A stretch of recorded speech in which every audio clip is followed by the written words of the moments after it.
Hello friends, इस episode की शुरुआत में हम लीजिंग को देखते हैं जिसने रात को काफी ज्यादा ड्रिंक कर ली थी। जब उसकी नींद खुलती है तो वो चैंग यू का डिलीट किया हुआ मैसेज देखता है। फिर वो चैंग यू के पास कॉल करता है लेकिन उसने उसका कॉल रिसीव नहीं किया।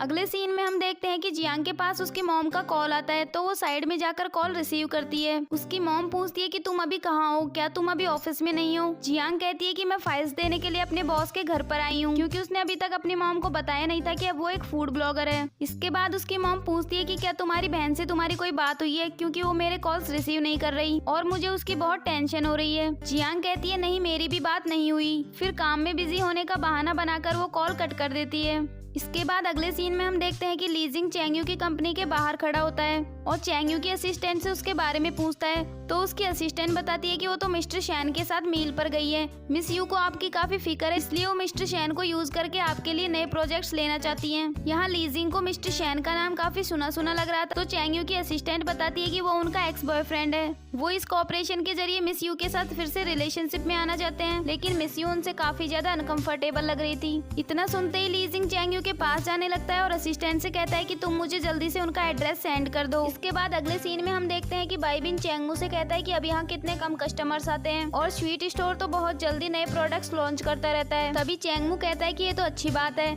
हमको भी एक कंपटीटर मिल जाएगा तो हम भी जल्दी जल्दी नए प्रोडक्ट्स लॉन्च करेंगे। इसके बाद चैंगमू बाईबिन से पूछता है कि क्या तुमने मेरी नोटबुक पढ़ी थी। इस पर बाईबिन कहता है कि क्या आप मुझ पर शक कर रहे हैं। तभी चैंगमू कहता है कि मैं तुम पर शक नहीं कर रहा, मैं तो बस कंफर्म करना चाहता हूँ। तभी बाईबिन कहता है कि हाँ, मैं मानता हूँ कि मैं बहुत एक्साइटेड था तो मैंने उसकी रेसिपी देख ली थी, लेकिन मैंने आपको कोई धोखा नहीं दिया। फिर चैंगमू से पूछता है कि क्या तुमने उस प्रोडक्ट के बारे में किसी के सामने जिक्र किया था। इस पर बाईबिन कहता है कि हाँ, मैंने उसे घर पर ट्राई किया था अपनी गर्लफ्रेंड के लिए। तभी हमें फ्लैशबैक में एक सीन दिखाया जाता है जिसमें बाईबिन ने उसकी गर्लफ्रेंड के लिए एक डिश बनाई थी, लेकिन वो उसे खाने से मना कर देती है और उससे कहती है कि तुम दूसरों के लिए ऐसे ही काम करते रहे तो अपना घर कब खरीदोगे और मुझसे शादी कब करोगे।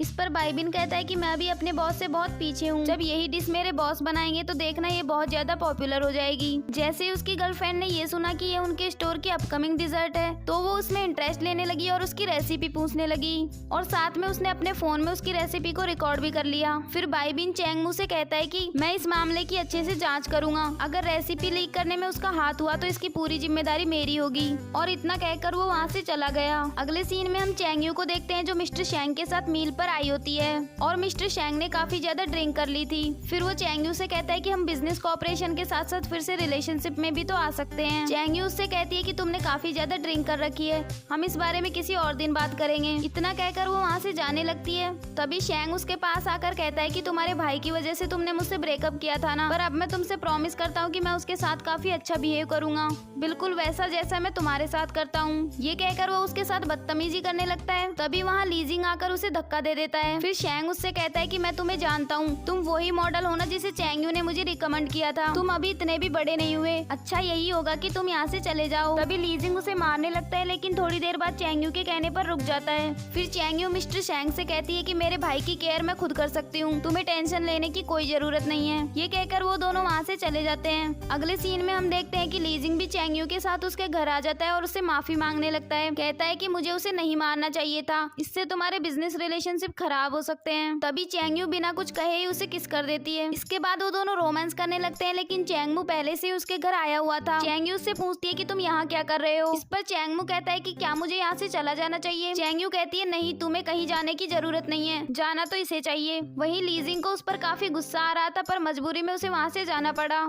अगले सीन में हम देखते हैं कि चैंग यू चैंगमू से पूछती है कि तुम आज यहाँ क्यों आ गए, क्या तुम्हें जियांग ने बुली किया या फिर कहीं तुमने तो जियांग को बुली नहीं किया। फिर चैंगमू से बताता है कि लास्ट नाइट मैंने काफी ज्यादा ड्रिंक कर ली थी तो मैंने गलती से उसे किस कर दिया। ये सुनकर चैंग यू काफी खुश होती है और कहती है कि हमें जल्दी उसके पेरेंट्स से बात कर लेनी चाहिए। फिर वो उसे पूछती है कि क्या तुमने उसे अपना लव कन्फेस कर दिया। इस पर चैंगमू उसे मना कर देता है तो चैंग यू कहती है कि तुम कितने सिली बॉय हो, तुम्हें कम से कम उसे फ्लावर्स देकर एक फॉर्मल कन्फेशन तो करना चाहिए था। तभी चैंगमू उससे उसके और लीजिंग के बारे में पूछता है तो बेचारी चैंग यू उससे कुछ नहीं बोल पाती।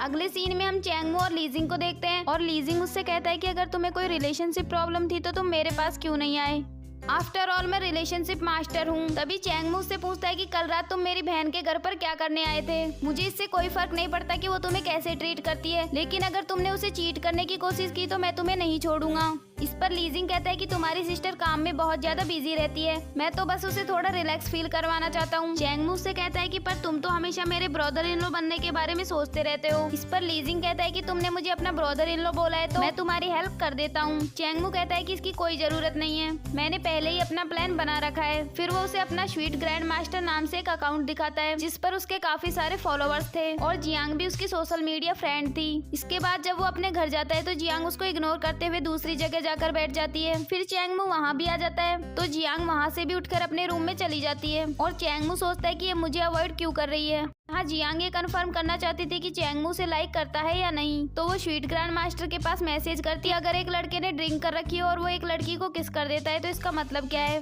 चैंगमू रिप्लाई करता है कि इसका मतलब है कि वो लड़का उसे लाइक करता है। तभी जियांग कहती है कि उसने तो कभी उस लड़की की तरफ देखकर स्माइल भी नहीं की, तो वो उसे लाइक कैसे कर सकता है। फिर चैंगमू सोचता है कि सच में मैंने कभी उसकी तरफ देखकर स्माइल नहीं की। इसके बाद वो स्माइल करने की प्रैक्टिस करने लगता है ताकि जियांग ये समझ जाए कि वो उसको लाइक करता है। फिर वो जियांग के सामने जाकर बेवजह ही स्माइल करने लगता है और जियांग को उसका ये अजीब बिहेवियर समझ में नहीं आ रहा था। फिर वो उसे कहती है कि अगर तुमको स्माइल करना नहीं आती तो मत करो ना, कम से कम ऐसे डराओ तो मत। अभी रुई रुई भी कहता है कि गॉडफादर आप स्माइल करते हुए बहुत डमी लगते हो और हानमू अंकल स्माइल करते हुए बहुत हैंडसम लगते हैं। तभी चैंगमू से कहता है कि हाँ मैं मानता हूँ कि मैं थोड़ा बिजी था तो तुम्हारे साथ खेलने का टाइम नहीं मिला, लेकिन तुम्हारी केयर भी तो मैं ही करता हूँ ना, हानमू अंकल थोड़ी ही तुम्हारी केयर करेंगे।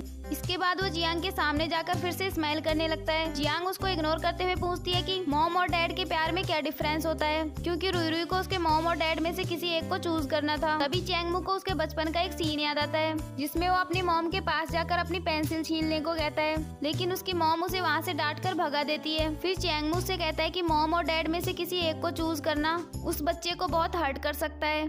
तुमने मेरे सामने तो ये कह दिया पर रुई रुई के सामने ये बात कभी मत करना, वो बहुत स्मार्ट है, वो सब कुछ समझ जाएगा। ये कहकर वो फिर से स्माइल करता है और फिर शॉप पर जाने लगता है। तभी जियांग सोचती है कि आज ये इतनी स्माइल क्यों कर रहा है। फिर वो ग्रैंड मास्टर के पास मैसेज करती है कि अगर एक बॉय बिना रीजन के ही स्माइल कर रहा है तो इसका मतलब क्या है। तभी उसकी नोटिफिकेशन चैंगमू के फोन में जाती है जो वो किचन में ही भूल गया था। चैंगमू से आवाज देकर फोन लाने को कहता है। तभी जियांग उसके फोन में वो मैसेज देख लेती है जो उसने ग्रैंड मास्टर को किया था और उसे ये पता लग जाता है कि चैंगमू ही ग्रैंड मास्टर है। फिर वो ये भी समझ जाती है कि वो इतनी स्माइल इसलिए कर रहा था क्योंकि वो उसे लाइक करता है। इसके बाद उसे अपनी पहले की हरकतें याद आती है जो चैंगमू के सामने किया करती थी और अपनी हरकतों को याद करके उसे अपने आप पर बहुत गुस्सा आ रहा था। अगले सीन में हम देखते हैं कि लीजिंग शूटिंग पर गया होता है और वो अपने फोन में चैंगयू के लिए गिफ्ट देख रहा होता है। तभी उसकी को एक्टर पूछती है कि क्या आज किसी का बर्थडे है। लीजिंग कहता है कि हाँ मेरे फ्रेंड का है। फिर वो लड़की उससे कहती है कि अच्छा तो तुम्हारी कोई गर्लफ्रेंड भी है, मुझे भी दिखाओ। ये कहकर वो उसका फोन ले लेती है, लेकिन लीजिंग उससे अपना फोन वापस छीन लेता है। तभी चैंगयू उसके पास कॉल करती है और उससे पूछती है कि क्या आज रात को तुम फ्री हो।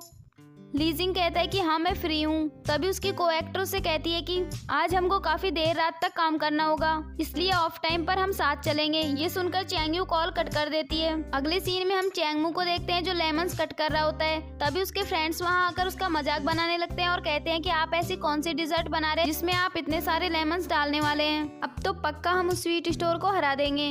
तभी चैंगमू कहता है कि क्या तुम्हें कोई और काम नहीं है। उसके इतना कहने पर वो लोग अपना अपना काम करने चले जाते हैं। इसके बाद जब बाईबिन बाहर जाके देखता है तो वहाँ पे एक भी कस्टमर नहीं था और इसका जिम्मेदार वो खुद को समझने लगता है। अगले सीन में हम जियांग को देखते हैं जो चैंगमू के लिए उसका फेवरेट सूप बना रही होती है और उसको टेस्ट करते हुए वो उसके ख्यालों में खो जाती है, जिसमें वो चैंगमू से सूप टेस्ट करने को कहती है, लेकिन चैंगमू उसे किस करने लगता है। दूसरी ओर हम देखते हैं कि बाईबिन चैंगमू से आकर कहता है कि मैं रिजाइन करना चाहता हूँ कि मेरी वजह से आपका वो प्रोडक्ट लीक हो गया और हमारी शॉप की ऐसी हालत हो गई, इसलिए मैं बहुत शर्मिंदा हूँ। मेरी गर्लफ्रेंड ने वो रेसिपी पैसों के लिए उस स्वीट स्टोर के ओनर को बेच दी थी। इस पर चैंगमू कहता है कि तुम मेरे फर्स्ट एम्प्लॉय हो और मेरे पार्टनर भी, हम दोनों की वजह से ही ये स्टोर इस मुकाम पर पहुंचा है, तो मैं तुम्हें रिजाइन नहीं करने दूंगा।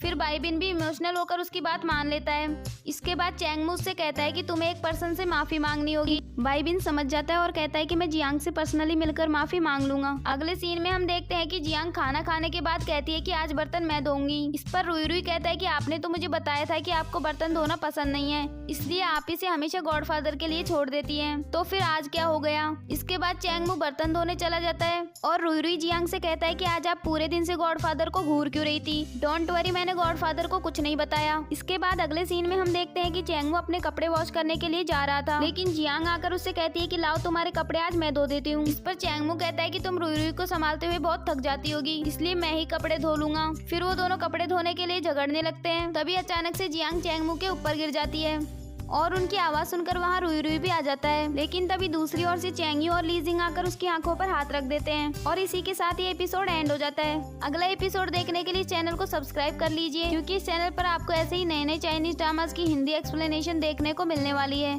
Thanks for watching.